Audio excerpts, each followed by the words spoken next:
부총리님 질문 드리겠습니다. 부총리님, 대통령은 헌법 위에 있습니까? 당연히 아래에 있죠? 네. 대통령, 법원, 국회도 헌법 아래에 있습니다.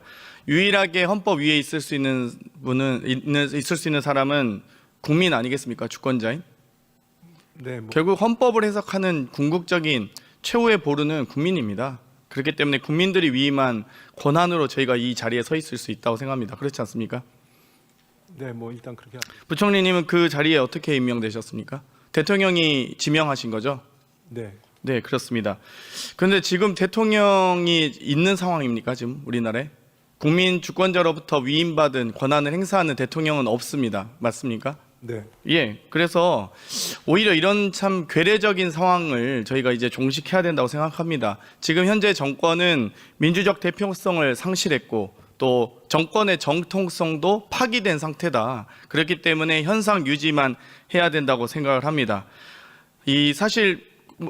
지금 부총리께서는 당연히 지명 이후에 인사청문회를 거쳐서 국무위원회 자리에 가신 겁니다. 맞습니까? 네, 맞습니다. 하지만 총리처럼 국회 본회의 동의를 받는 건 아니지 않습니까? 네. 또한 부총리께서 대통령 권한대행이 된다 할지라도 차관이 국무위원을 대신합니까? 그렇지 않습니다. 아니. 왜냐하면 그냥 신분은 차관이고 이 역할이 장관 대행인 것이죠. 이 국회법이 정하는 절차, 인사청문회를 거치든지 총리 이상은 국회 본회의의 동의를 받도록 되어 있습니다. 그게 바로 헌정 질서라고 우리는 보통 배웁니다. 아마 우리 부총리께서 아마 제가 보기엔 4월 30일부로 다시 권한대행이 되실 것 같습니다. 그렇게 그 예측은 어려우시겠죠. 지금 어제 제가 귀국하셨으니까요. 네. 이 한덕수 국무총리의 헌법재판소 탄핵 기각 사유를 보면 이 헌재의 위헌적 상황은 다 인용하고 있습니다. 하지만 시기적인 부분에 대해서 지체 없이 임명해야 한다는 부분에 대해서만 강제의 효력을 발휘하지 않는다라고 합니다. 그런데 헌재 판결 이후에도 임명하지 않았던 최성모 부총리의 이 사실 사유는 저는 탄핵 인용 사유라고 생각합니다. 당시 한덕수 총리의 탄핵 심판과는 완벽하게 다르다고 말할 수 있겠습니다. 다시 한번 이 부분을 4월 30일 날 또다시 대통령 권한대행이 되실 것 같아서 이 자리를 빌어서 공개적으로 말씀드리고 싶고요. 방금 존경하는 조배수 의원님께서 검찰 특활비 특경비에 대해서 이 내돈 내수다라는 얘기를 하셨습니다. 현재도 수사비 1267억이 있습니다. 저는 법사위의 예결소위 위원장으로서 이 검찰의 특활비 특경비 심사를 했습니다.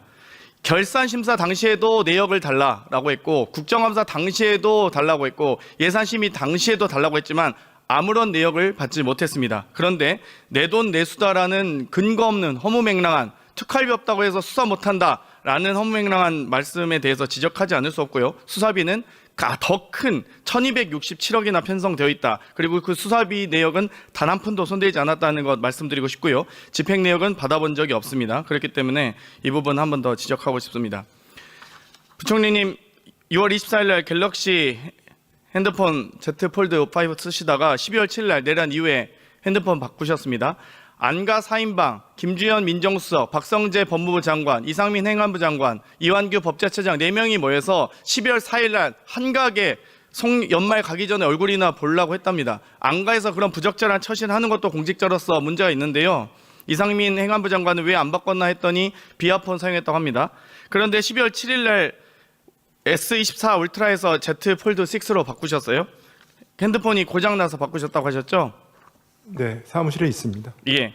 그러면 그 내용에 사실상 내용에 이 주소록이나 혹은 자료 같은 거 삭제하신 거 없으신 거죠? 그건 없습니다. 초기화하시거나 삭제하신 거 없으셔야 됩니다. 증거인멸이 될 수 있기 때문에.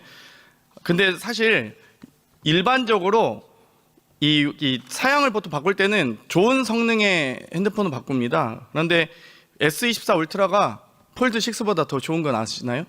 전 잘 모르겠습니다. 예, 해상도 면이나 배터리 수명이나 충전 속도나 카메라 성능 등이 모두 다 좋습니다. 근데 보통 핸드폰 살 때 좀 저는 개인적으로 그게 더 화면이 크기 때문에 선호합니다. 네, 알겠습니다. 그렇게 답변하실 것 같았습니다. 부총리님, 지금 한국마사회의 김혜선 전 의원이 회장에 임명될 거란 소문이 파다합니다. 공공기관 임명에 대해서 제가 다시 한번 말씀드리지만 최소한의 권한 행사만 하셔야 된다. 이분들도 다 문제가 될 겁니다. 아무도 위임받지 않은 그 권한을 뭔데 지금 이 대통령 권한대행이 혹은 부총리께서 이렇게 공훈위법에 의해서 뭐 하시겠지만 여기에 대해서 최소한으로 해야 됨에도 불구하고 지금 공훈이 진행되고 있고 실제 98건의 공공기관 인사가 지금 진행되고 있습니다. 이 부분에 대해서 저는 나중에 다 법적 책임을 져야 된다고 보는데요. 마사회에 김혜선 전 의원이 내정되셨습니까? 뭐 그 부분은 일단은 저희는 공훈위는 뭐 최소한의 절차적인 것이고요. 그거는 그 농식품부 장관의 제청에서 지금 권한대행이 임명하는 절차로 알고 있습니다. JDC는 국힘 당협위원장 출신 고기철 서귀포시 당협위원장 또는 부상일 제주을 당협위원장이 올라와 있습니까?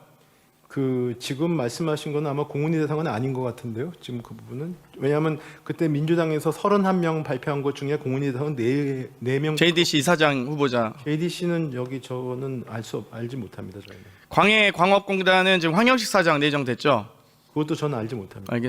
한국관광부사 지금 15개월 이상 공석돼서 정진석 라인이냐 김건희 라인이냐 온 천지가 다 아는 얘기인데 이 부분도